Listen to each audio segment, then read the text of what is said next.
What is the importance of Pakistan in its own right?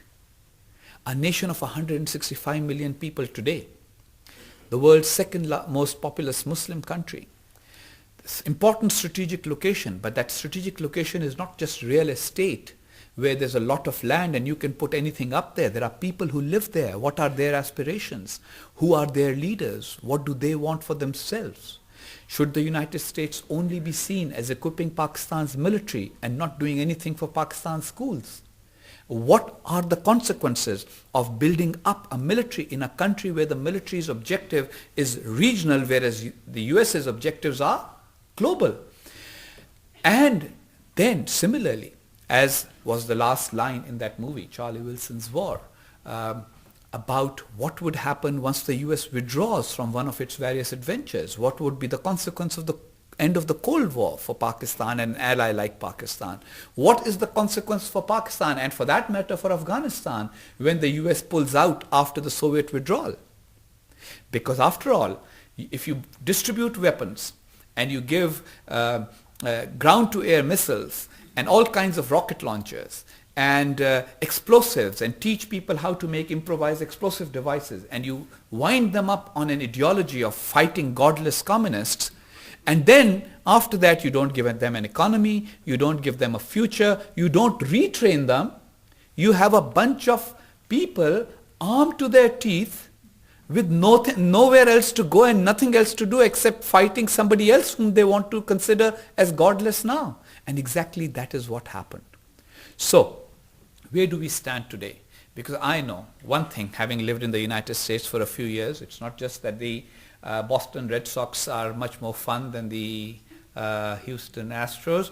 The other thing I have learnt is that Americans don't like dwelling on history. It's the only country in the world where when you want to be dismissive about someone, you say, Joe, he's history. Everywhere else in the world, people want to figure out what has shaped the people, where have they come from, what are their, what's their desire for the future. So, when I started out as a diplomat, before that as an academic also, people would invite me and they would say, you've got 7 minutes to explain to us the problem in Afghanistan and Pakistan and how to fix it. And I'd say only in America. Of course, worst was when somebody called me and gave me 10 minutes and said, we want you to explain to us what's wrong with the Muslim world and how can that be fixed. So I said, God, 10 minutes for that, man, hallelujah, somebody else has to come and explain this and fix this one.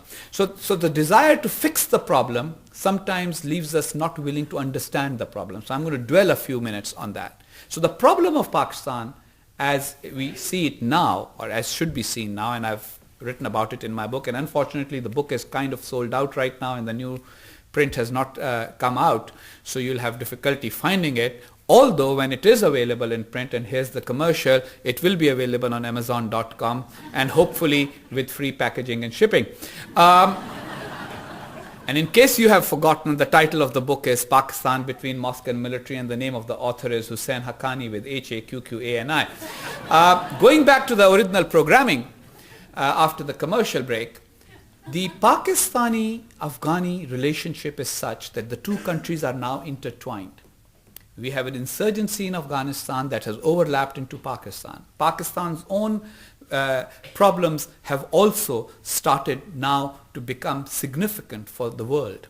What are these problems? In 1947, when India and Pakistan broke away from one another, became separate states, what is today Pakistan had a literacy rate of 16%. What is today India had a literacy rate of 18%. It was a 2% difference. Today, the Indian literacy rate is 68%, the Pakistani literacy rate is 48%. The 2% difference has become a 20% difference. Why? Because of its insecurity, Pakistan had to invest more into its security establishment than it had resources to invest into its schooling. But the consequence is that while Pakistan's ability to deal with the conventional threat may have become formidable as a result of the investment in its military, and the military, Pakistani military is a strong institution, other institutions of states have frayed. Low literacy usually means a poorly trained workforce. So for example, while India has been able to jump on the IT bandwagon in a big way, Pakistan's participation in that is not as big as it could be if Pakistan had a more educated, more widely educated, widely dispersed population. We have very educated people, several of whom are here living in this wonderful city, and they are very talented. But again, it is a small sliver of this great pyramid that is Pakistan. The base is not as strong. And the US now realizes, and especially Vice President Joe Biden, who was chairman of the Foreign Relations Committee of the US Senate, worked on this, and I was one of those people whose ideas he sought before he ran for vice president. And he came up with the idea that the US needs a new kind of engagement with Pakistan. Not an alliance, but a partnership. The country needs to be engaged in its own right. This is a nation with a large population, strong military, and nuclear weapons capability.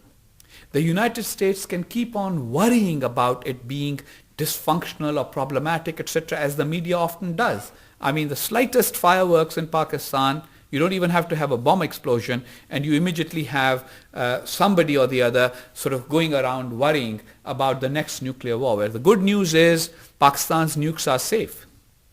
They are as safe as nukes anywhere else. They're not lying around like toys that Osama bin Laden or his men are going to come and sort of when mama is not looking, they're going to steal them and take them somewhere else in the neighborhood. They are under a command and control system that is very structured, based on the best practices in the international community. But the bad news is that Pakistani society does have a lot of pressures that come from having 1/3 of your population living below the poverty line, of having a state and a nation that is relatively young. I mean, as countries go, 62 is pretty young. And of course, for all the charming women in this audience who are 62 plus, it's still very young.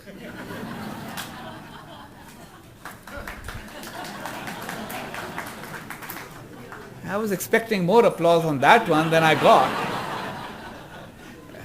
You know, none of the men know how to play to them, obviously, and the women are being too shy about applauding the fact that, you know, they're still young, whatever the age. But the country, 62 is pretty young. Young institutions, democracy, a very new democracy. We have alternated between direct military rule and dictatorship and having a democracy. But the Pakistani people have consistently wanted democracy. If you ask the Pakistani people over and over, with all the problems, yet there is a paradox. The Pakistani people want democracy, but because of inexperience of our leaders as well as our people, we sometimes don't know how to work it. Similarly, while we want close relations with the United States, there is this residual feeling of the past that the United States has used Pakistan and dumped it, which needs to be sorted out by giving Pakistan and US have had 5-year cycles, 5 years of intense aid, and then at one time President Eisenhower called Pakistan the most allied ally of the United States because Pakistan was part of more treaty organizations that the United States had sponsored than any other country in Asia. And yet, there was a time when Pakistan, in my view, became the most sanctioned ally of the United States. There were more sanctions imposed on Pakistan for not having democracy, for not adhering to the nuclear non-proliferation requirements of the United States, for having close relations with nations that the United States did not approve of, etc., etc. That swing has to stop. A stability has to come in. Pakistan now has a democratic regime. The democratic regime is not perfect. Right now you're hearing things about this whole dispute that's going on over the Chief Justice and etc. And people could press the panic button. No need. It is a democracy trying to, in a very cantankerous way, find its equilibrium. Some people with very strong views, you know, it's like Bush v. Gore, but in a third world country. A Supreme Court decision which causes people to say, you know, it doesn't solve the problem, it's a partisan decision, and therefore those who feel it's partisan protesting against it.